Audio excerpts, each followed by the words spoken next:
Thank you very much. Thank you for all joining us today. Today, Social Security trustees released their annual report on financial status of this very vital program. No doubt there will be lots of press coverage about the report, and I guarantee you some inaccurate information circulated about it. In this call, we wanted to dispel some misinformation. We believe the trustees' report shows Social Security's security system works just as intended, even in these difficult economic times. I want to give you a couple facts and then make sure you know that throughout the call here, we'll be on the phone for about 30 minutes, and then you'll have a chance to ask some questions. But just a couple of facts. Again, you'll hear a lot of headlines and news stories over the next day or two, maybe stretching the truth or not even talking about the truth of Social Security. But the facts are Social Security is running a large and growing surplus. Social Security is prohibited by law from contributing to the federal deficit, despite what people will say. Unlike rest of the government, Social Security may not borrow to pay benefits. It does not contribute to the federal debt at all. This is one of the biggest mistruths out there. People believe that it's a big driver to the deficit and the debt, which is not the case. And again, this report talks about those efforts. If it lacks the revenue to cover the benefits, its only resource is to cut benefits. Cutting is modest benefits does not reduce the federal debt. In other words, some people say, well, we'll cut the benefits and that will be a way to reduce the debt. Well, that will have no impact on the debt. Social Security can pay all the promised benefits for decades to come. We must, no question about it, work together to strengthen the program and extend its solvency. But there is no crisis. I know some will try to generate that because it makes good political fodder and good headlines. In some cases, people are running for office. But we wanted to put this call together to really make sure you know the information and the facts. And our agenda, the Democratic majority, is to protect Social Security threefold: honor our obligation to the Social Security folks who are receiving Social Security and those in the future. We believe it can pay every penny for decades. Do no harm. Save the program from those who want to phase it out altogether, which we know there's a growing number of folks who are attempting to do that. And then crack down on the cheaters who cost Social Security about $50 billion a year. We know they're out there. We're increasing our efforts to go after those folks. But we wanted to make sure we had this time to answer any questions folks have. And today, Social Security is probably the most important source of retirement income protection for many, many Americans, especially those with disability protection. So it's important that we have this program in place, not only for those, but also the folks that have paid into it.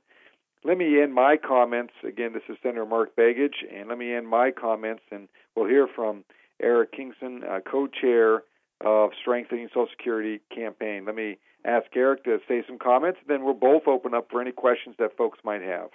Eric? Thank you, Senator. I'm very pleased to be here.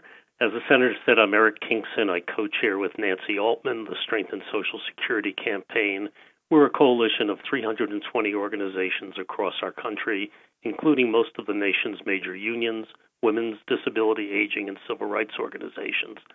On behalf of our coalition, I want to start by first thanking Senator Begich for his commitment to keeping the promise of Social Security for today and tomorrow. He understands that our Social Security system is a public trust, built and sustained by the hard work and wisdom of the American people. Social Security is and remains America's most important source of life, disability, and retirement protections. Its benefits are really very modest, averaging about $13,500, but vitally important and must not be cut either for today's or tomorrow's beneficiaries. Despite the likely reporting that the sky is falling, the trustees' report is really good news. The report shows, as Senator Mark Begich just said, our Social Security system works just as it was intended to, even in this very difficult time. The report identifies a manageable shortfall decades away. It shows that our Social Security system has a large and growing surplus. More than $50 billion will be added to the Social Security trust funds in 2012. The trustees project that those funds are going to grow to more than $2.7 trillion. That's trillion, by the end of the year. The report also says that Social Security can pay all monthly benefits until 2033. After that, even with no action by Congress, our Social Security system has revenue coming in, dedicated revenues that can pay 3/4 of all the benefits that are earned. These facts should reassure everybody. Like the nation's interstate highway system, of course our system, Social Security system, requires regular maintenance to keep it strong.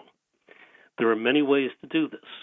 There are many ways to keep it strong without cutting benefits, including raising the payroll tax so that everyone contributes to Social Security on all their wages. There is a real and very concerning retirement income crisis facing America's families we should be very concerned about. The finances and retirement savings of tens of millions of persons, especially those in their 40s and 50s, have been hit hard by the Great Recession, the collapse of the housing market, the loss of pension protection, in some cases the loss of jobs. Some estimate that 6 out of 10 Americans will not be able to maintain their standard of living in old age. The real question we should be looking at today is how we want our Social Security system to serve our families and the nation in the future. Social Security puts into action many of the nation's most important values: caring for our parents, our families, and our neighbors, the responsibility to work hard, the right to receive a fair return from your work, and commitment to human dignity. With Senator Begich's commitment and that of the American people, we will keep it that way for generations to come. Thank you very much, Eric. What we'll do now, again, this is Senator Mark Begich. I chair the Democratic Steering and Outreach Committee that takes up issues of this magnitude to get input from folks, but also to put information out there so everyone hears, we hope, the truth about these issues. So let me pause. I know we have some questions lined up, and what I'll do, there's a little gap usually once the person gets connected, so people just need to be a little patient. We have just a little time, but please, the first question up, please ask your question. If you would like to ask a question, please press the 0 key on your phone keypad. Thank you. Yes, I understand that Social Security is a retirement plan, but it's also a disability plan and a survivor plan. You know, it's really a family protection plan, and it seems like we ought to be emphasizing that a lot more when we talk about the whole program. Great comment. Let me just answer from my perspective, and that's a good point. It's not only for seniors, as you said, but people with disabilities, individuals, families receive it in regards to children, and it's a broader spectrum. I think a lot of people don't realize that. I know I held an event, I think a year or so ago in Anchorage.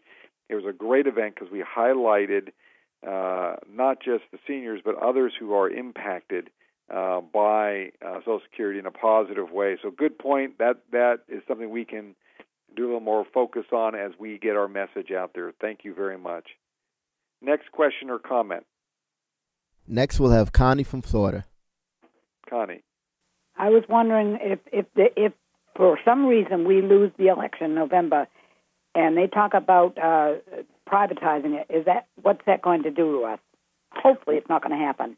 Well, Connie, thank you for your question. First off, I hope two parts. One, we don't lose the elections, and two, that they don't privatize it. But I'll tell you, if they privatize it, all we have to do is look back just the last 3 years. If some of these folks had their way a few years ago and they privatized it, look what happened to the stock market. It dropped significantly. People lost their lots of wealth and their savings. I know for my 9.5-year-old son, the savings account that was being saved for his college in the future went down dramatically. So, if it's privatized, it will have, in my view, a direct negative impact on guaranteeing a base benefit to individuals. And, if we're going to put all our trust into Wall Street, I think that's a dangerous thing for our folks who receive Social Security. So it would have a negative impact. Let's hope that we, honestly, as a Democrat, I don't hope we lose the elections. I hope we win. And then the second part is we got to stand strong that Social Security is one of the lowest cost administered retirement programs in the nation. And it's very successful because it creates a base retirement for our seniors and disabled and families and others as mentioned earlier. So thank you, Connie, for your comment and question. Next caller. Next, we have Carl from Colorado. Okay.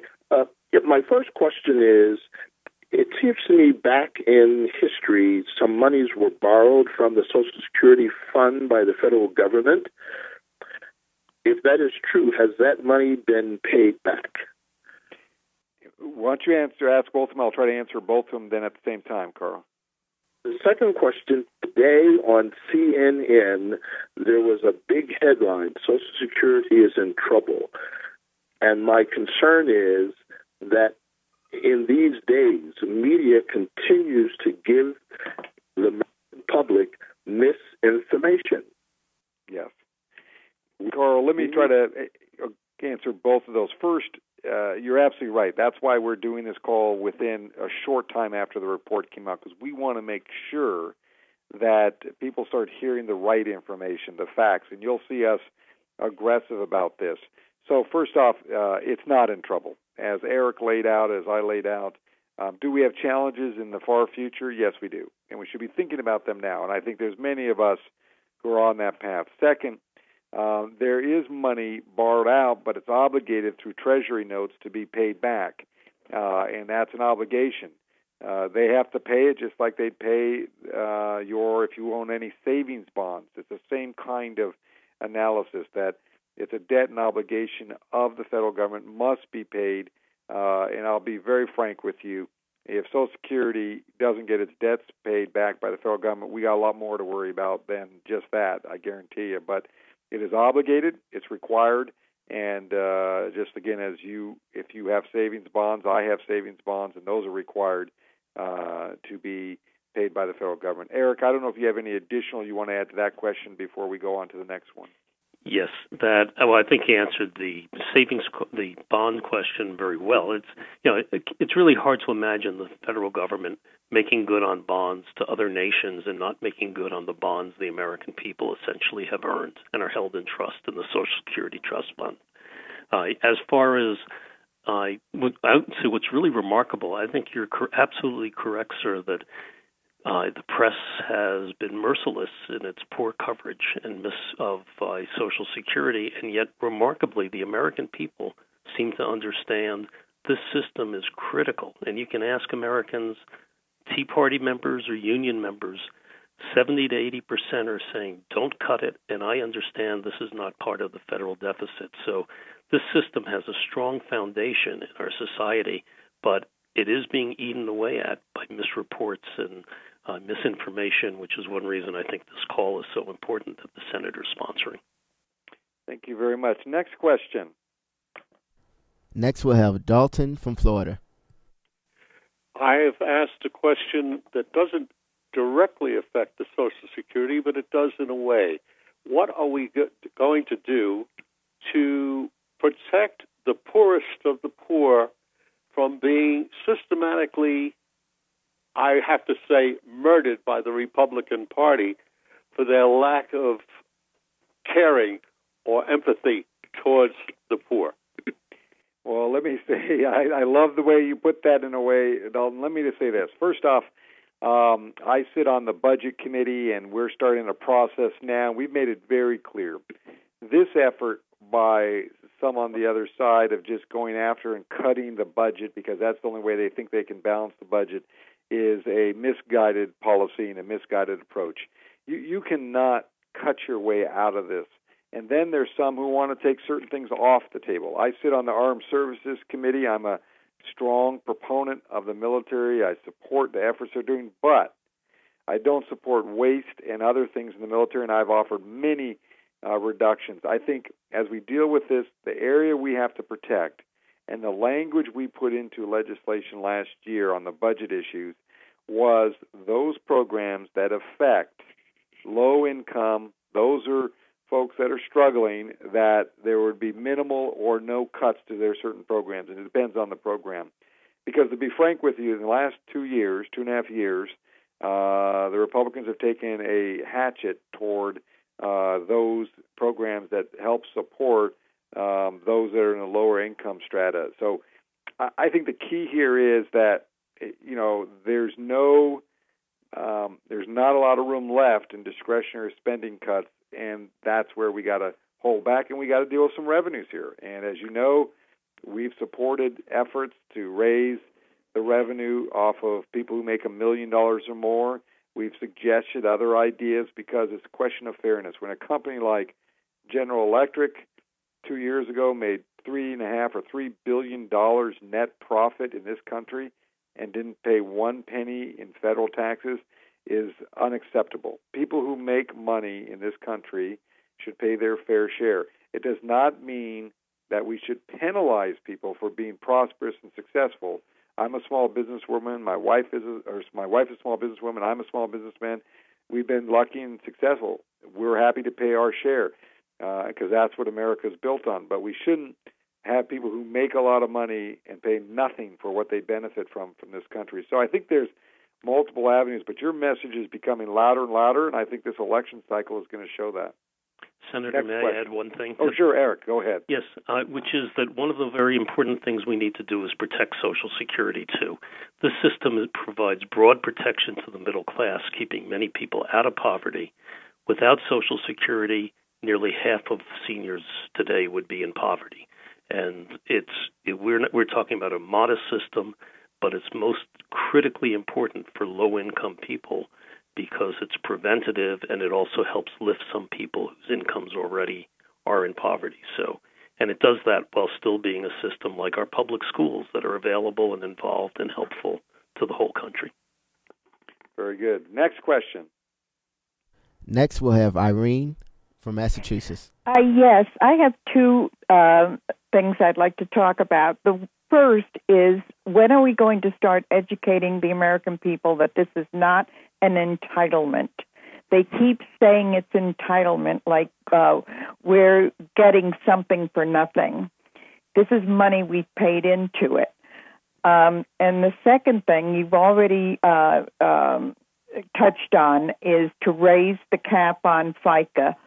I'm not hearing anything coming out of Washington on how we can fix Medicare and Social Security. And they both need little nudges, Medicare more so than Social Security, but they both need help right now. And I also think what we're getting as minimum should be raised. Well, thank you. Thank you very much. Let me try to answer those very quickly. I know they're all good questions, and I agree with you. I think people have made this whole thing about it's an entitlement. We all paid into it. I mean, as a senator, I'm paying into it. Some people think we don't pay into Social Security. I pay into Social Security. A lot of people pay into Social Security. It's an earned benefit, and you paid into it, you earned it, and you should receive it. I think it's incumbent upon us as senators, as well as all of people on the phone call and others, is to continually reminding people it's not an entitlement. Regards to the FICA increase, Congressman Deutsch of Florida has a very good bill. It does multiple things. It moves the amount up that people who make a certain amount of money would pay into Social Security. Here's something that most senators, I don't think, realize. When you reach the threshold, which I think this year, and Eric may remind me, I think it's 107 or 111. I can't remember the exact number. That's about 110. 110,000. Once you reach that income level, after that, all the income you earn after that, you don't pay in, and which is amazing to me. And I remember telling a senator last year that when October hits, after October, you no longer have that deduction, which is a huge increase. You get about $400 or $500 a month more in your paycheck. And I said, when you see your paycheck increase, that is because they're not taking out the taxes any longer. We should adjust that up. Democrats have talked about that on the House side. There's a very good bill that talks about the idea of that increase, changing the COLA so it's more reflective of Social Security beneficiaries and what they have as costs. And the third is talking about an adjustment to what you receive, guaranteeing you, even when there's a flat cost of living, there's a guaranteed amount that increases. We are now, in my office, considering the same legislation, reviewing it now and seeing if we want to introduce it on the Senate side, because we have to have a plan of action to push against this negative attitude out there. The only way to solve Social Security is privatize. We think there's a better way, simpler way, and also will continue its longevity. Next question. Next, we'll have Ann from Maine. Hi, this is Ann. Yes. First, I want to thank you for this telephone call. You're welcome. I thank you with all my heart. Okay, now I do have a question. I am 76. I'm going to be 77, and my Social Security is $945 a month. Mm-hmm. I'm also on Medicare, and I have Medicaid. I live in Maine. Mm-hmm. And I don't know, I guess I just have to say, thank God I get them. Yes. I would be dead, or I would be in the street. Mm-hmm. And I don't know what to say. I'm just so overwhelmed. I just really appreciate everything that you do and that you're doing. Because without Social Security, I'm divorced. Mm-hmm. Without Social Security, I would have nothing. No insurance and Medicare, I would have nothing. Well, let me say this. First off, thank you for your commitment to what we're trying to do here. We are, you're exactly the kind of individual that why Social Security is an incredible safety net. Eric gave a good example of how many people it protects to keep them out of the level of poverty. But Medicare, Medicaid, Social Security, these are fundamental issues that we're fighting here day in, day out. And, anytime there's like a report like you see today, people like to take the pieces that don't sound so good and then exaggerate them to create fear in individuals. And I honestly think there's a group of us here that are anxious to ensure the long-term survivability of Social Security for all the reasons you said. And then along with that is Medicare and Medicaid.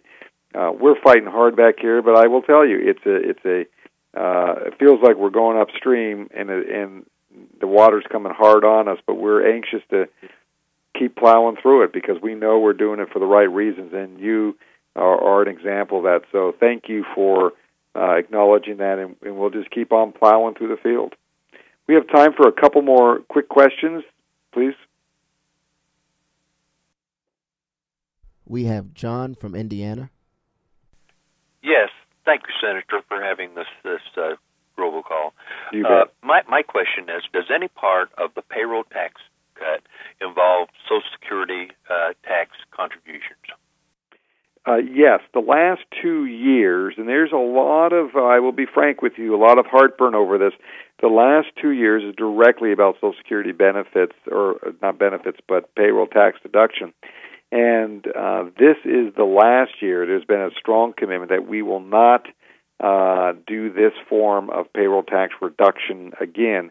Not that it won't be paid, because there's a commitment, just like every obligation of Social Security.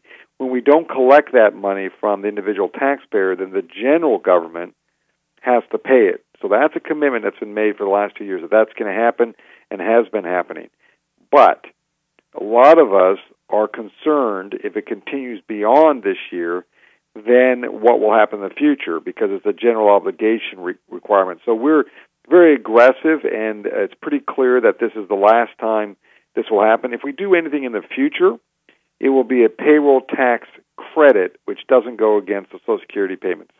So it's a little complicated, but we hear the concern that you have by your question, that we have to be very careful that we don't erode the program and turn it into a general government program, when in reality it's a commitment that people have and amounts that people put into it. So right now it's getting paid back by the general government, and in the future there's not a lot of appetite to continue the program, the payroll deduction reduction next year.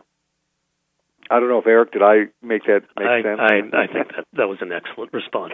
Okay. Next question. For our last question, we'll have Ellen from Ohio. Okay. Hello. This Yes. is Ellen. You mentioned Social Security trustees. Yes. Who are these people? I don't mean names, but how are they selected? You bet. And Eric may want to add this, but it's selected by the President. For example, Secretary Geithner, Secretary Sebelius, Health and Human Services, and Treasury Secretary are appointed by the President. There's others that serve as commissioners, other individuals. And so there's a list. I may be wrong. Go ahead, Eric. Maybe, no, just I can help out on this. Those of us who spend our lives studying the little details. Statutorily, the four members of the cabinet are part of it. As the senator said, Treasury and Health and Human Services, Labor, and also Commerce. Additionally, the Commissioner of Social Security, and there are two public appointees that are appointed as well by the President who serve in that capacity. There we go. And thank you, Eric, for that. That is a perfect assist. So I appreciate it.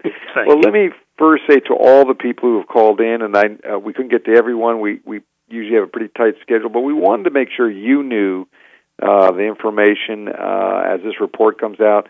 But also, it is time, once again, as you start hearing this misinformation, don't hesitate to call your senator, your House member.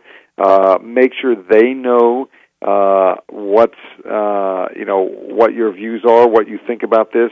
And then I know, Eric, I don't know if you have a website you'd like to put out there. I think that's very important for people to get more information. We are the Strengthen Social Security campaign, www.strengthensocialsecurity. And if I could say one thing, Senator, I'd like to thank people on the line, too, especially Ann from Maine for her courage and help in identifying this, but also yourself, sir. It's wonderful to have a strong, articulate United States Senator championing this program, which is all of our program. Well, thank you, Eric. It's an honor, as my mother will remind me, who just had her 75th birthday, and she reminds me daily the importance of Social Security and Medicare and what it does for her life. So to all those that are on the phone call, thank you for everything you're doing to help us hold the flag up there strong about the importance of Social Security as well as Medicare and Medicaid. Again, if you have additional comments, I'm assuming also, Eric, people can go to your website and not only get information, but they could probably sign up for newsletter information. And people should do that. And they could also send us questions if they had them. Perfect. We do our best to answer them. Very good. And then again, I chair the Steering and Outreach Committee for the Democratic majority, and you could feel free to always contact us. And I can't say enough. Thank you all very much for participating. Eric, thank you. And on the road we go to continue to protect Social Security. Thank you all.